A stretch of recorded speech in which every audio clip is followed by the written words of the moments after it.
Hello my lovely viewers, কেমন আছো তোমরা? আশা করি তোমরা সবাই খুব ভালো আছো। আমিও ভালো আছি। আবার চলে এসেছি নিউ আরেকটা ব্লগ আমার বার্থডের পরের দিন।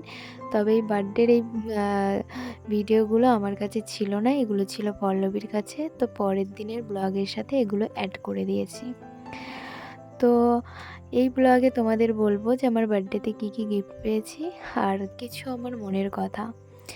কিছু কিছু স্বপ্ন থাকে, ইচ্ছে থাকে, আশা থাকে, কিছু মানুষের ভালোবাসা থাকে, যেগুলো টাকা দিয়ে পাওয়া যায় না, অর্থ দিয়ে কেনাবেচা হয় না। আমার নিজের কোনো বোন-দিদি নেই, তো আমার স্টুডেন্টগুলোই আমার বোন-দিদির মতোই। আমার সাথে মেশে, আমার সাথে থাকে, ক্লাস করে, সব জায়গায় যায়, প্রত্যেকটা প্রোগ্রাম, ওকেশন সমস্ত কিছু একসাথেই করি। তো আমার অনেক ইচ্ছে, অনেক আশা, অনেক স্বপ্ন ছিল, আছে। তো আমার স্টুডেন্টরা আমার সব পূরণ করে।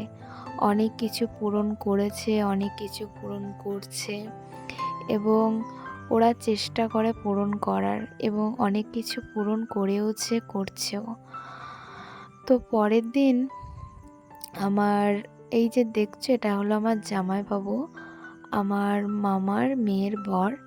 আমাদের পাশের গ্রামে বিয়ে হয়েছে ডিপিরাঙ্গাতে। তো আমার জামাইবাবু আমার দাদাকে, বৌদিকে আর আমার এই ভাইজিটাকে নিতে এসেছিলো, আজকে ওদের বাড়ি যাবে তাই।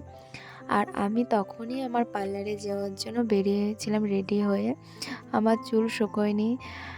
আর এই যে পার্লারে এসে আমি বার্থডে প্যাকেট তে যে গিফটটা দিয়েছিল দিশা, সেটাই খুলছিলাম। এটা দিশা আমাকে পার্সোনালি দিয়েছে। এখানে চকলেট ছিল, অনেক চকলেট ছিল। তো আমি এগুলো আমার বাকি স্টুডেন্টদের সাথে ভাগ করে সবার সাথে খেয়েছিলাম। তো আমার বার্থডেতে এটা দিয়েছে দিশা পার্সোনালিভাবে। আর সীমাদি দিয়েছে একটা কানের দুল, নেল পলিশ আর টিপ পার্সোনালি। পাপিয়া দিয়েছে একটা নেকলেস সেট অক্সিডাইডের, পার্সোনালি দিয়েছে ওটাও। আর অক্ষয়দা এসেছিলো, অক্ষয়দা আমাকে একটা ফটো ফ্রেম দিয়েছে। আর রাখি এসেছিলো, রাখি আমাকে দিয়েছে। আমার বার্থডেতে যে মাটনটা হয়েছিল, ওই মাটনটা রাখিই নিয়ে এসেছিলো। তো এই ছিল আমার বার্থডে গিফট। আর নেক্সট দিন পার্লারে ক্লাস ছিল, তবে সেদিন না সেরকম কেউ আসেনি, আর কেউ ছিলও না। আর এই যে বরুণ বসে আছে, বরুণ প্রোডাক্ট দিতে এসেছিলো। আর আমি যতটা পারছিলাম ওদেরকে শেখাচ্ছিলাম, একাই ছিলাম। আমার যে বার্থডেটা ছিল, এটা হচ্ছে 24তম বার্থডে। আমার 24 বছর কমপ্লিট হলো। 24টা বসন্ত পার করে চলে এলাম। আর আমার একটা স্বপ্ন ছিল ছোট থেকে। হ্যাঁ, 23টা বার্থডে হয়েছে, মানে 23 বছর পর্যন্ত।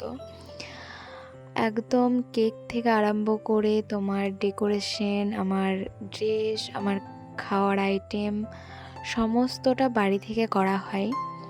তারপর আমার ফ্যামিলি, আমার রিলেটিভ, আমার প্রতিবেশী, আমার বন্ধুবান্ধব যাদের ইনভাইট করি, তারা তখন একটা করে গিফট নিয়ে আসে।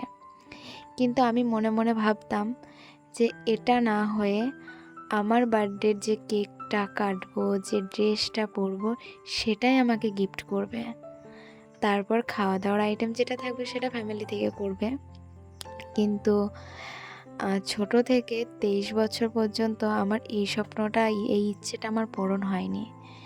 আমার এই ফার্স্ট টাইম আমার 24 বছর বয়সে আমি যে কেকটা কেটেছি এবং যে ড্রেসটা আমি পরেছি, সেটা আমার সমস্ত স্টুডেন্টরা আমাকে ভালোবেসে গিফট করেছে।